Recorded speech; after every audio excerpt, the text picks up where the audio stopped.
Selamat siang Mbak Wit. Bener kan? Walaupun pakai masker tidak bisa berbohong. Kecantikannya luar biasa abadi. Udah dikutuk jadi orang cantik nih kalau ngomongnya dia. Astagfirullah. Tadi apa tadi? Latte? Latte. Siap. Silakan Mbak Wit. Gulanya jauh. Oh, Jauh. sedikit atau enggak sama sekali?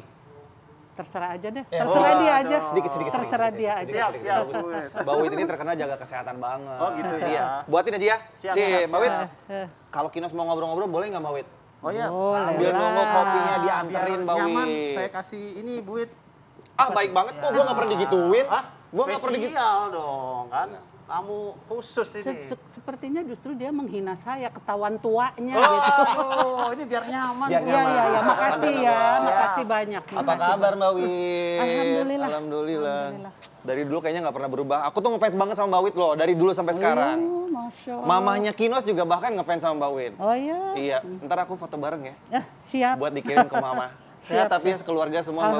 Alhamdulillah. Jadi pemirsa siapa sih yang nggak tahu Mbak Widiawati? Wih, kalau zaman dulu tuh filmnya bejibun lah. Kalau nyalain TV ganti channel mana? Mbak Wit lagi, Mbak Wit lagi, Mbak Wit lagi. Enggak juga. Oh nggak di TV, di layar lebar. Bukan, maksud Gimana dong? saya tidak terlalu banyak juga. Kalau saya- almarhumah, almarhum, Om. Sama, oh dia lebih sedikit lagi. So aku buka aja Tapi ya. kayaknya terkenal ah. Bukan, iya maksud saya begini. Saya tidak terlalu banyak filmnya. Nah. Jadi saya sudah lebih dari 50 tahun di film, lebih ya. Tapi masih belum sampai 100-an gitu. Kisah cinta yang abadi, mungkin hanya itulah kalimat yang paling pantas disematkan pada kehidupan rumah tangga Widiawati dan Sopan Sopian. Keduanya dipertemukan dalam film Pengantin Remaja di tahun 1971 dan siapa sangka kedua bintang layar perak tersebut akhirnya benar-benar menjadi sepasang pengantin remaja di tahun 1972. Sejak itu, Widiawati dan Sopan Sopian hampir selalu tampil berdua dalam satu layar. Bahkan sang suami pun kerap menyutradarai film yang dibintangi oleh Widiawati. Kekompakan keduanya juga terlihat ketika sang suami terjun ke dunia politik sebagai anggota Dewan Perwakilan Rakyat. Widiawati dengan setia selalu mendampingi dan mendukung langkah sang suami. Ngomongin almarhum, udah berapa tahun sih sebenarnya Om almarhum? Ya, yang pasti kita 10. menikah 72 ya. Terus 2008 Allah mengambil. 2008 berarti udah lama juga ya? 14 tahun yang lalu. Iya, almarhum. 14 tahun loh, luar biasa. By the way, kalau ngomongin film-filmnya Mbak Wit sama Om almarhum gitu ya, kenapa selalu berdua sih mainnya waktu itu? Nggak selalu. Nggak selalu ya, tapi Tidak. banyak memang berdua. Lebih banyak kita diminta memang berdua, buat kita alhamdulillah sekali gitu kan. Ya. Jadi, dua-duanya kita mau, oh ya alhamdulillah, berarti kita kemana-mana ya tetap berdua gitu loh. Berarti bisa dibilang cinlok tuh? Oh ya memang cinlok, dari Pengantin Remaja itu. Oh, dari situ. Saya nggak kenal sebelumnya. Oke, Nggak kenal. berlanjutlah. Jadi berlanjut dari situ ya memang betul-betul cinta lokasi yang akhirnya ternyata memang ya saya begitu yakin dan memang memang ini bahwa kita lahir jodoh Iya, kematian semua. Silahkan kopinya. Terima kasih aduh, Fauzi. Enaknya kelihatannya nih asik nih. Wih, beneran ini asli nih. Spesial ini. Spesial. Spesial dibuat dengan cinta. Wih, bener banget. Wah. Kebetulan Cinta tadi yang kita apa berdua nih? lagi ngobrol cinta juga kan, masalah aku langsung kebahagiaan minum, cinta. ah. Iya silakan silakan. boleh Mbak Wit. Tadi lagi ngobrol juga sama Fauzi masalah kebahagiaan pasangan gitu. Sebenarnya rahasianya apa sih Mbak Wit? Serius nih. Gimana? Enak begini. Wah, ngopi. Ngopi, ngobrol pria lima. Iya. Rahasianya supaya Kinos, Fauzi, Ah. juga langgeng, saling mencintai, saling menghormati, saling respect satu sama lain seumur hidup. Itu rahasianya apa sih Mbak Wit? Sebetulnya itu bukan rahasia ya. Sekarang kembali kepada kita ini yang menjalani hidup itu. Iya. Maunya seperti apa kalian gitu kan? Tentunya kalau cinta tetap pada pasangan, kalau kita tidak pupuk bagaimana? Saya kira cinta itu tetap harus kita pupuk. Sama seperti tanaman. Dia akan layu kalau tidak disiramin, tidak dipupuki. Sama juga cinta itu harus tetap dipupuk gitu loh. Jadi jangan pernah merasa bahwa kalau kita sudah tua, aduh nggak usah deh ngomong-ngomong cinta. Tidak. Yang kita lakukan ya, saya tidak mengatakan kalian harus begini, tapi yang kita lakukan bahwa almarhum suami itu kalau mau tidur pasti dia cium kening saya, I love you, good night, gitu. Itu udah jadi kebiasaan setiap malam tuh. Setiap malam. Dan kita punya bukan nggak tahu kebiasaan, tapi yang pasti kemanapun kita pergi, katakanlah keluar kota maksudnya, yang harus dengan pesawat, nanti dia anterin saya.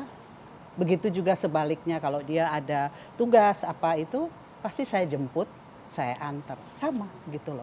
Tiap malam mau tidur dikecup. Gue coba tuh biasanya. Masa? Pulang kantor atau mungkin habis syuting, cium.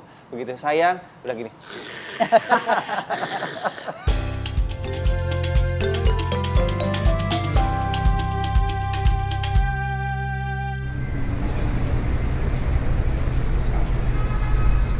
Assalamualaikum warahmatullahi wabarakatuh. Waalaikumsalam warahmatullahi wabarakatuh. Kopi Toraja. Toraja seperti biasa. Favorit pokoknya. Pas banget nih Pak Ustadz, sehat? Alhamdulillah. Alhamdulillah.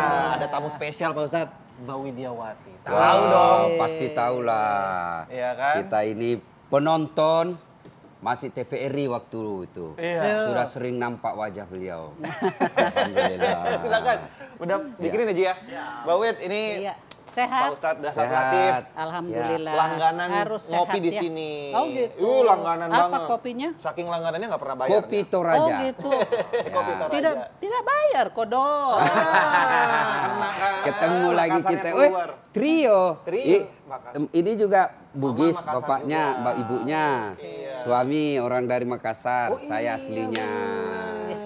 Ya, semuanya orang dari Makassar gagah-gagah. Setuju banget. Maksudnya Pak Ustadz gagah.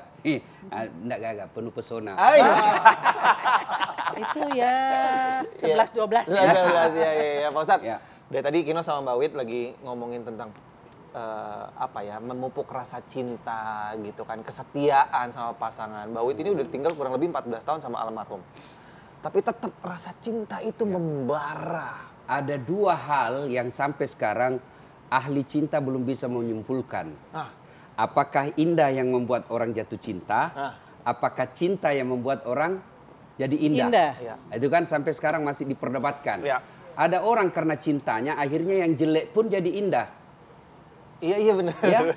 Kalau Iya, dia iya, sudah iya. jatuh cinta. Udah Ya. nggak lihat itu ya. Ada juga orang yang karena indahnya akhirnya jatuh cinta. Jadi ini ya sampai sekarang belum ada kesimpulan. Jadi kesatuan mungkin. Ya, itulah sebabnya dalam agama cinta dan kasih sayang, cinta itu biasanya selalu diidentik dengan syahwat. Ya. Ya. Iya. Maka cinta itu selalu identik dengan yang mulus, ya, yang indah. Anda mau tahu apa itu kasih sayang? Lihatlah cintanya seorang ibu kepada anaknya. Itu. Iya, Tapi kalau cinta selalu identik dengan nafsu.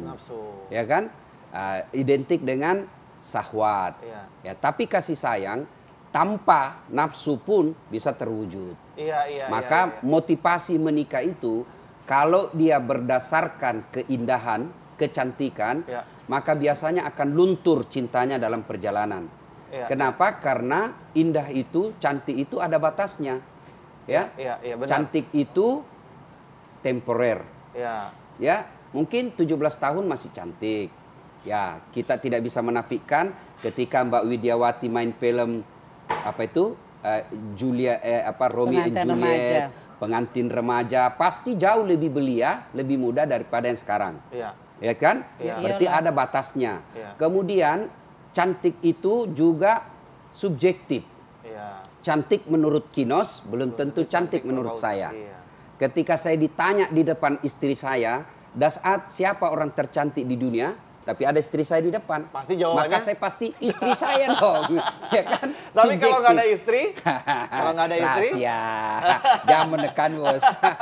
Jadi subjektif. Ya, Maka orang yang menikah Ya. karena cinta semata, maka biasanya akan menjadi petualang.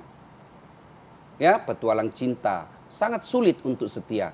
Tapi kalau dia menikah karena Sayang. kebaikan akhlak, ya, kemudian karena pertimbangan agama dan iman, biasanya meskipun sudah lama dia tidak akan ternodai rasa dalam berumah tangga.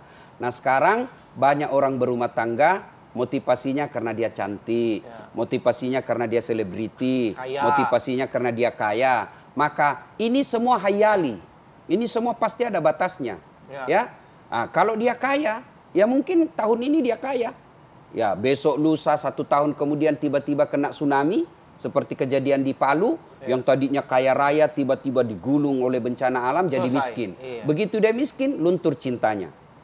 Ada orang menikah karena anaknya bupati atau anaknya menteri atau anaknya pejabat.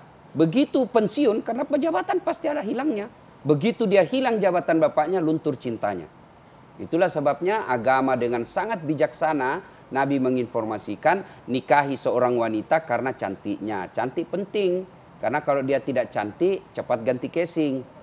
Ya kan? Yang kedua karena keturunannya penting. Tapi sejarah membuktikan ada orang keturunan baik-baik bapaknya, anaknya jadi pengkhianat. Anaknya Nabi Nuh. Kemudian kata Nabi, nikahilah karena dia kaya. Penting. Boleh, karena kaya. Penting, tapi tidak boleh materialistik. Maksudnya begini. Ada 2 orang melamar anak saya. Satu bagus agamanya tapi tidak punya kerja yang jelas. Satu lagi bagus agamanya tapi ada kerjanya. Ketika saya memilih yang sudah jelas kerjanya itu bukan materialistik. Tapi yang disebut materialistik, dia lamar anak saya meskipun beda keyakinan tapi karena dia kaya ada perusahaannya mapan, saya pilih yang beda agama, itulah yang disebut materialistik. Yang keempat kata Nabi, nikahi karena agamanya. Karena untuk mendapat dialah cantik, dia keturunan baik-baik, dia orang kaya, lalu bagus agamanya, 10 perempuan belum tentu ada 1. Maka kata Nabi, usahakan dengan agama, pertimbangan utama. Kenapa? Ada orang barangkali tidak cantik wajahnya, tapi akhlaknya baik, akhirnya hilang itu wajah jeleknya, ditutup oleh akhlaknya yang baik. Yang paling hancurlah sudah jelek mukanya, jelek akhlaknya, agamanya juga. Memangnya waktu milih merem.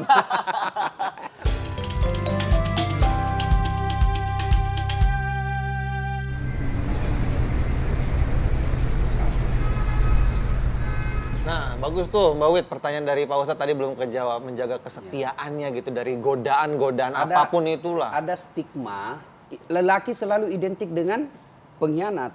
Dia yang selalu berusaha mengkhianati rumah tangga. Padahal saya lihat sama aja. Ketika jasadnya masih ada, saya sempat bicara bahwa kamu harus tetap menjaga saya seperti kamu masih ada. Gitu. Jadi saya tidak, kadang-kadang suka kesel, saya bilang, lu nggak mau nikah lagi? Nggak ada topik lain ya, nanya kayak gitu. Malah saya kesel kada orang nanya gitu.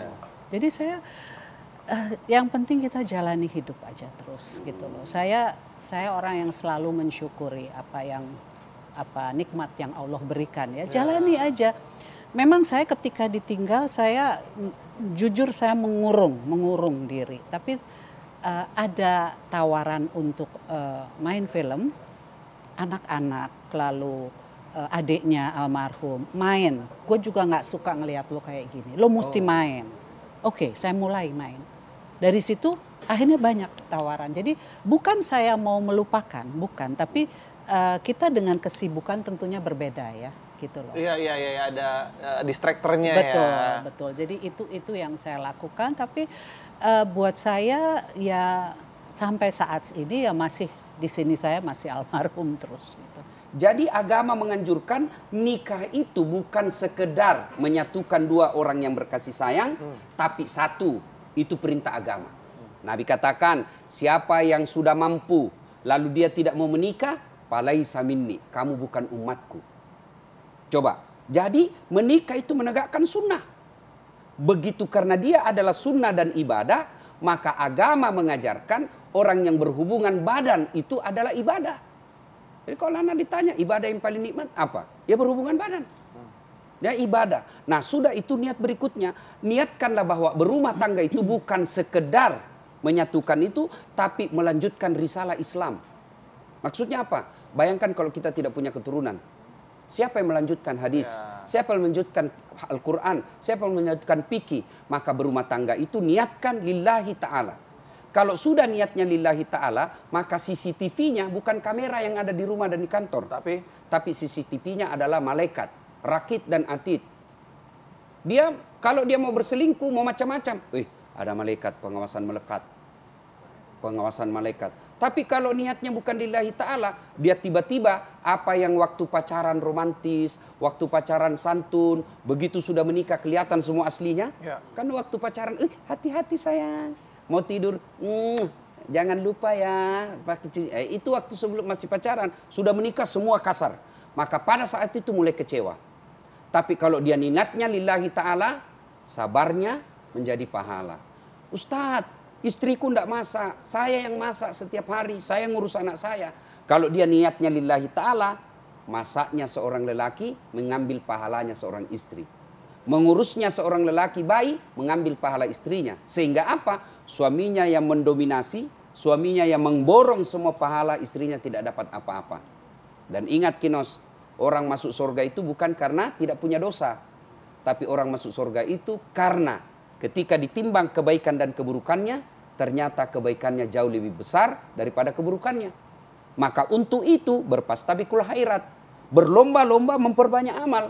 Ya. Siapa yang mengajarkan pahala di rumah tangga, maka dia dapat pahala. Mbak Wit, ini Kino sama Pak Uji minta apa ya, tips, trik supaya langgeng, saling mencintai, menyayangi, menghormati sepanjang hayat hidupnya nih sama pasangan, buat pemirsa juga di rumah.